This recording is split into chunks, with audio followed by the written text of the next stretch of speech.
Today we'll start with the Roche theorem and the mean value theorem. What do you mean by Roche theorem?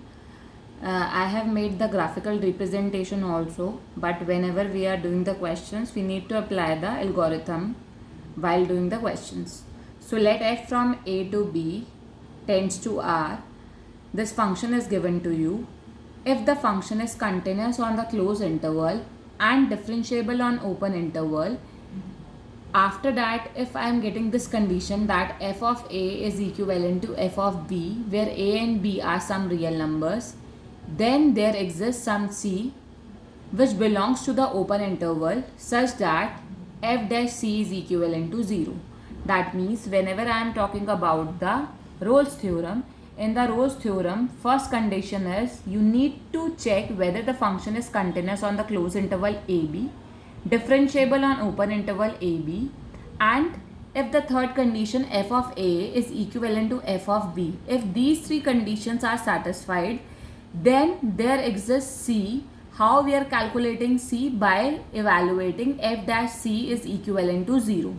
So if I am getting the value of c, that c belongs to the open interval, the value lie between the interval a b. So this is the graphical representation where f of a is equivalent to f of b and we need to calculate f dash c is equivalent to 0. Then the Rolle's theorem will satisfy. Similarly, if I'll talk about the mean value theorem, first condition is same, continuous on the closed interval, differentiable on open interval. In the Rolle's theorem, third condition is f of a is equivalent to f of b. But here what we need to do, we need to take this situation, you need to calculate f dash x. You have already calculated, just replace it with c. F dash c you know how to calculate, then you need to calculate f of b minus f of a upon b minus a. So this is the graphical representation is given. By evaluating this, you will be getting the value of c, and whatever c you will be getting, that will lie in the open interval ab. Now we'll start with the exercise 5.8 where we'll talk about Rolle's theorem and the mean value theorem. Okay. In question number 1, what they are saying that verify Rolle's theorem for the function fx is equivalent to x square plus 2x minus 8 where x belongs to minus 4 comma 2. Now, if I'll talk about the Rolle's theorem, that means we need to check first three conditions. First, that fx should be a continuous function. If it is a polynomial function is always continuous. So fx is continuous on the closed interval minus 4 comma 2. Now if I'll talk about the differentiable, now if I'll calculate f dash x, I am getting 2x plus 2 which is differentiable also. So which is differentiable on open interval minus 4 comma 2. If these two conditions are satisfied, what is the third condition? We need to calculate f of minus 4 and f of 2. If I am getting the same value, that means Rolle's theorem will satisfy. So if I'll talk about f of minus 4, f of minus 4 is minus 4 square 2 into minus 4 minus 8, that means 16 minus 8 minus 8. I am getting 0. Here 2 raised to the power 2, 2 into 2 minus 8. So here I am getting 4 plus 4 minus 8. That means f of minus 4 is equivalent to f of 2. So that means first condition continuous, differentiable, and f of a is equivalent to f of b. So all the three conditions are satisfied for the Rolle's theorem. So then there exists c belongs to the open interval such that f dash c is equivalent to 0. Now you know f dash x is this. So replace x with c. So I am getting 2c plus 2 which is equivalent to 0. So 2c minus 2. So the value of c is minus 1 which belongs to the open interval. So hence the Rolle's theorem. Therefore Rolle's theorem is satisfied. Now, in the next question, they will be asking that either the Rolle's theorem is applicable or not. Now, see question number 2. I am doing first and second part. In the first part, they are saying f of x is equivalent to greatest integer function for x belongs to 5, 9. So that means this is the greatest integer function. Now everybody is aware that we have already discussed if there is a function which is called as greatest integer function. Greatest integer function is neither continuous nor differentiable. So if this is not differentiable, neither continuous, that means Rolle's theorem is not applicable. If any one condition is not going as per the definition, so therefore Rolle's theorem is not applicable. Come to the second part. In the second part we have f of x is equivalent to greatest integer function for x belongs to -2 to 2. So what we need to do, if f of x is equivalent to greatest integer function, again this is neither continuous nor differentiable. So therefore Rolle's theorem is not applicable. Now come to the third part. In the third part, what will be having? Third part is f of x is equivalent to x square minus 1 for x belongs to 1 to close interval. Now, if I'll talk about fx is equal to x square 1, this is a polynomial function. If this is a polynomial function, therefore this is continuous function on closed interval 1, 2. Now, f dash x is 2x, which implies f is differentiable 2 on closed interval 1, 2. Now, come to the third condition. F of 1 will give you 0. F of 2 will give you 4 minus 1, 3. Now, third condition will not applicable here. So, that means, therefore, if any one condition is not applicable, that means Rolle's theorem is not applicable. So, Rolle's theorem is not applicable. Now, come to the question number 3. Till now, we have discussed Rolle's theorem only. In the question, they are saying f from -5 to 5 to r is differentiable function. This is given to you, and also given if f dash x does not vanish. Does not vanish means does not equivalent to 0. Does not vanish anywhere, then prove that to show f of minus is not equivalent to f of 5. Now how you will think that this is Rolle's theorem or mean value theorem? Look, if I'll talk about this is given. If this is differentiable, now this is automatically, if as per the given condition, f is differentiable function. So if f is differentiable function on closed interval -5 to 5, that means f is continuous also. Sorry, this is your, they are saying f from -5 to 5 is a differentiable function.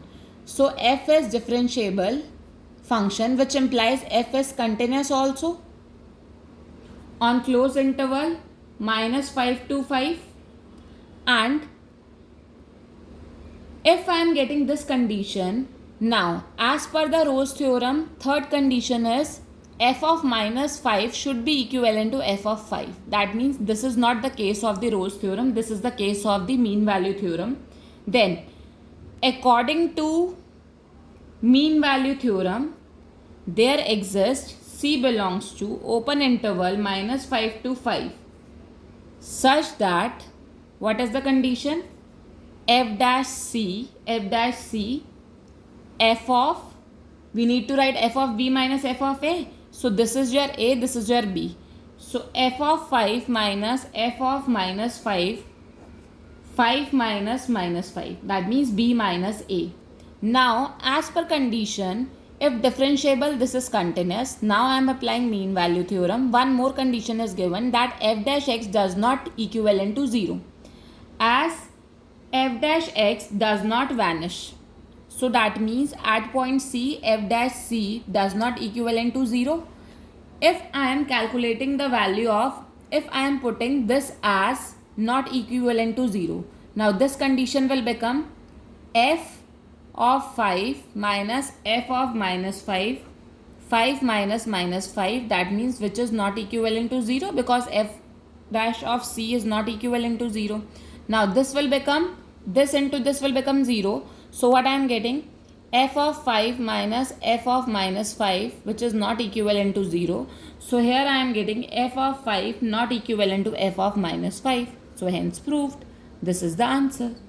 Now come to the question number 4th and 5th will have the same scenario. So I am attempting question number 5. So in question number 5, we need to check verify mean value theorem, where fx is given x cube minus 5x square minus 3x in the interval ab, where a is 1, b is 3. Firstly attempt this part, then we'll proceed with the next part. Now if I'll talk about, this is a polynomial function. So this is continuous on closed interval 1 comma 3. After that, this is your first condition. Second condition is f dash x. If I am calculating, I am getting 3x square minus 10x. Derivative is sufficient to prove that this is a differentiable function. Minus 3. So which is differentiable on open interval 1 comma 3. So according to the mean value theorem, there exists c belongs to 1 comma 3 such that, now what is the rule, f dash c f of 3 minus f of 1, 3 minus 1. So what I am getting, 3 square minus 10c minus 3, f of 3, that means put the value x as 3. So I am getting 3 cube minus 5 3 square minus 3 into 3, and here I am getting 1 cube minus 5 1 square minus 3 into 1 upon 2. So I am getting 3c square minus 10c minus 3. I am getting 27 minus 54 minus 1 minus 8, and this is upon 2. So basically minus 27 plus 7 by 2, I am getting minus 10. So I am getting 3 square minus 10c minus 3, which is equivalent to minus 10. So I am getting 3c square minus 10c. This will become plus 7, which is equivalent to 0. Factorize. So minus 3c minus 7c will work out. So I am getting, by taking common 3c, I am getting c minus 1, minus 7 common, c minus 1, which is equivalent to 0. So 3c minus 7, c minus 1, which is equivalent to 0. So c I am getting as 7 by 3 or c as 1, but I need to take the open interval. It should belong to this. So this will not work out. So c is equivalent to 7 by 3, which belongs to 1 comma 3. So mean value theorem. Therefore mean value theorem is verified at c is equal to 7 by 3.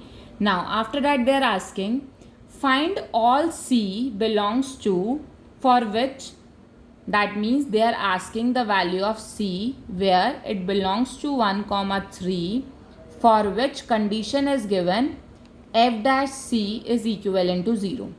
Now this is your next part.